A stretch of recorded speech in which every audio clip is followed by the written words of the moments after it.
Hello दोस्तों, हमारे YouTube channel में आप सभी का स्वागत है। तो इस वीडियो में हम वारी एनर्जीज स्टॉक के ऊपर डिस्कशन करने वाले हैं। फर्स्ट ऑफ ऑल कंपनी से रिलेटेड कुछ अपडेट्स हैं जिनको अभी हम डिस्कस करेंगे एंड उसके बाद हम टेक्निकल्स के ऊपर भी डिस्कशन करने वाले हैं। तो देखो दोस्तों, सबसे पहले यहाँ पर हम उस अपडेट को डिस्कस करते हैं जो कि कैपेक्स से रिलेटेड है। देखो यहाँ पर कही जा रही है ग्रीन एनर्जी कंपनी पर बड़ा अपडेट।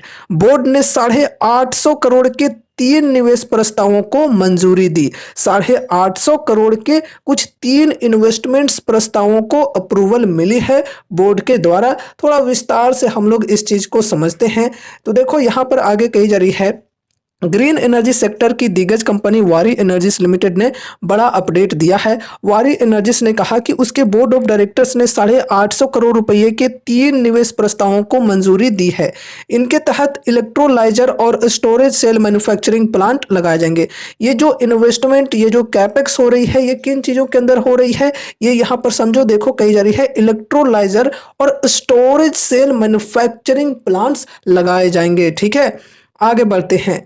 आगे यहां पर कही जा रही है कि बोर्ड ने अपने पूर्ण स्वामित्व वाली सब्सिडरी कंपनी यानी कि वोली ओन्ड सब्सिडरी कंपनी वारी पावर प्राइवेट लिमिटेड के जरिए इन्वर्टर कारोबार में 130 करोड़ रुपए के कैपेक्स को भी मंजूरी दी है। देखो जो इनकी वोली ओन्ड सब्सिडरी कंपनी है वारी पावर प्राइवेट लिमिटेड, इसके जरिए इन्वर्टर के सेगमेंट्स में 130 करोड़ रुपए के कैपेक्स को मंजूरी मिली है। वारी एनर्जीज ने शेयर बाजार को बताया बोर्ड ने पीएलआई योजना यानी कि जो गवर्नमेंट के द्वारा पीएलआई स्कीम चलाई गई है उसकी बात हो रही है। पीएलआई स्कीम के तहत अपनी पूर्ण स्वामित्व वाली सब्सिडरी कंपनी वारी क्लीन एनर्जी सॉल्यूशंस, यहाँ पर देखो एक और वोली ओन्ड सब्सिडरी कंपनी का नाम दिया जा रहा है वारी क्लीन एनर्जी सॉल्यूशंस में 300 मेगावाट के इलेक्ट्रोलाइजर मैन्युफैक्चरिंग प्लांट के लिए 551 करोड़ रुपए के कैपेक्स और 200 करोड़ रुपए के निवेश को मंजूरी दी। ठीक है, तो देखो इस सब्सिडरी कंपनी के अंदर यहाँ पर देखो ये इन्वेस्टमेंट होने वाली है। इलेक्ट्रोलाइजर मैन्युफैक्चरिंग प्लांट को सेटअप करने के लिए यहाँ पर ये इन्वेस्टमेंट्स होने वाले हैं। ठीक है, आगे बढ़ते हैं। आगे और भी चीज़ें कही जा रही हैं। इसके अलावा एक अन्य पूर्ण स्वामित्व वाली सब्सिडरी कंपनी, देखो एक और यहाँ पर वोली ओन्ड सब्सिडरी कंपनी है जिसका नाम है वारी एनर्जी स्टोरेज सॉल्यूशन में 3.5 गीगावाट घंटा लिथियम आयन आधुनिक रसायन भंडारण सेल मैन्युफैक्चरिंग प्लांट बनाने के लिए 2073 करोड़ रुपए के कैपेक्स और 650 करोड़ रुपए के निवेश को भी मंजूरी दी। ठीक है, तो यहाँ पर इस सब्सिडरी कंपनी के अंदर भी इन्वेस्टमेंट हो रही है जो कि लिथियम आयन से रिलेटेड यहाँ पर मैन्युफैक्चरिंग प्लांट सेटअप होने वाली है। और इसके अंदर देखो यहाँ पर ये कैपेक्स का अमाउंट बताया जा रहा है, साथ ही साथ यहाँ पर ये इन्वेस्टमेंट का अमाउंट बताया जा रहा है। कंपनी ने कहा कि कैपेक्स को लोन और आंतरिक स्रोतों से फंडिंग किया जाएगा। ठीक है, तो ये अपडेट्स हैं यहाँ पे कैपेक्स को लेकर। देखो दोस्तों, कैपेक्स की जो न्यूज होती है ये डेफिनेटली पॉजिटिव न्यूज होती है और इससे हमें विजिबिलिटी मिलती है आगे की ग्रोथ को लेकर। ठीक है, ये कंपनी कैपेक्स करेगी एंड इस कैपेक्स के माध्यम से जो भी कंपनी की कमाई होगी वो अर्निंग्स के अंदर आएंगे, कंपनी की ग्रोथ होगी इससे। ठीक है, तो देखा जाए तो अच्छी खबर है यहाँ पे। अब देखो नेक्स्ट अपडेट है यहाँ पर सीईओ की नियुक्ति को लेकर। यहाँ पर देखो कही जा रही है सीईओ अमित पैठंका की नियुक्ति को मंजूरी। बोर्ड ने कंपनी के अतिरिक्त निदेशक के रूप में मुख्य कार्यपालक अधिकारी यानी कि सीईओ अमित पैठंका की नियुक्ति की को भी मंजूरी दी। उनकी नियुक्ति के लिए शेयर धारकों की मंजूरी जरूरी है। ठीक है, तो यहाँ पर ये सीईओ की नियुक्ति को लेकर अपडेट है। तो यहाँ पर ओवरऑल हम अगर अपडेट की बात करें तो अपडेट काफ़ी अच्छी है। स्पेशली यहाँ पर कैपेक्स को लेकर जो अपडेट हमें देखने को मिली है ये काफ़ी अच्छी है। ये कल की ही न्यूज है, कल हम लोग डिस्कस कर लेते हैं लेकिन थोड़ा सा टाइम नहीं मिल पाया मुझे, इस वजह से मैं आज डिस्कस कर रहा हूँ इस न्यूज को। ठीक है, अभी देखो स्टॉक के अंदर कैसे अपॉर्चुनिटीज मिल रहे हैं ये समझते हैं। देखो दोस्तों, यहाँ पर कुछ इस प्रकार से ट्रेंड लाइन को सपोर्ट ले लेकर प्राइस जो है ये अप साइड में शिफ्ट होते जा रहा है। ठीक है, एंड ऊपर में देखोगे तो यहाँ पर ट्रेंड लाइन को एज अ रेजिस्टेंस रिस्पेक्ट देकर प्राइस जो है ये नीचे साइड में जा रहा है। ठीक है, तो यहाँ पर अगर ऊपर ब्रेकआउट मिलता है तो बढ़िया तेजी हम एक्सपेक्ट करके चल सकते हैं। अगर नीचे ब्रेकडाउन मिलता है तो फिर यहाँ पर हम बड़ी गिरावट एक्सपेक्ट करके चल सकते हैं। कहीं भी अगर ब्रेक हो तो उसी के अकॉर्डिंग हमें मूवमेंट्स भी देखने को मिलेंगे।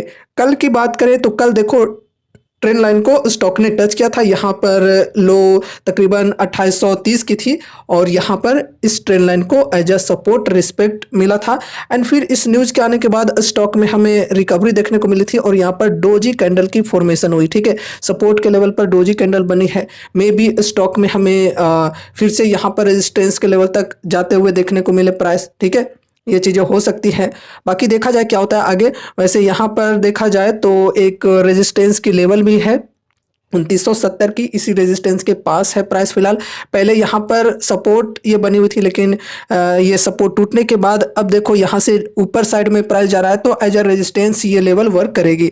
और अभी प्राइस है 2961 की। अगर ये रेजिस्टेंस ब्रेक होता है तो फिर स्टॉक के अंदर हम ये जो ट्रेंड लाइन है इसे एज अ टारगेट मानकर चल सकते हैं, यहाँ तक प्राइस जा सकता है। और अगर इसे बढ़िया वॉल्यूम के साथ ब्रेकआउट मिल जाए तो फिर हम यहाँ पर बड़ी तेजी भी एक्सपेक्ट करके चल सकते हैं। लेकिन हाँ, प्रॉफिट बुकिंग चालू हो जाए तो फिर से स्टॉक जो है ये इधर सपोर्ट के लेवल्स पे आ सकता है। और साथ ही साथ ये जो ट्रेंड लाइन की लेवल है ये अगर ब्रेकडाउन हो जाती है तो फिर स्टॉक में हम बड़ी गिरावट भी एक्सपेक्ट करके चल सकते हैं। ठीक है, अब दोस्तों देखो यहाँ पर अगर अभी कोई लॉन्ग टर्म के पॉइंट ऑफ व्यू से इन्वेस्टमेंट की सोच रहे हैं तो कैसे डिस्काउंट्स मिल रहे हैं। 52 वीक हाई के लेवल से करंट प्राइस तक की बात करें तो तकरीबन 20 से 21% की डिस्काउंट्स अभी मिल रही है। अगर किन्हीं को इंटरेस्ट है तो वो यहाँ पर इन्वेस्टमेंट की सोच सकते हैं अपने रिस्क के अकॉर्डिंग। एंड यहाँ पर एक साथ सारा का सारा पैसा नहीं लगाना है। SIPs करने के लिए ठीक है, बल्क में बाइंग करना काफ़ी रिस्की हो सकता है। साथ ही साथ यहाँ पर आपको ये मैं बताना चाहूँगा कि देखो आपको इस स्टॉक के अंदर चाहे कितना भी भरोसा क्यों ना हो उतने ही अमाउंट्स लगाने चाहिए जितना कि आप बर्दाश्त कर सको। ऐसा नहीं होना चाहिए कि आपने अपनी पूरी जमा पूंजी इस स्टॉक के अंदर लगा दी, तो ये एक बहुत ही बड़ी मिस्टेक हो सकती है। तो इसलिए सोच समझकर लिमिटेड वेटेज के साथ ही चलना चाहिए। High risky high rewarding type की कंपनी है, लेकिन अच्छी बात यहाँ पर यह है इस स्टॉक में कि ये जो वारी एनर्जीज कंपनी है ये इंडिया के अंदर सोलर पैनल्स मैन्युफैक्चरिंग में एक लीडर कंपनी है।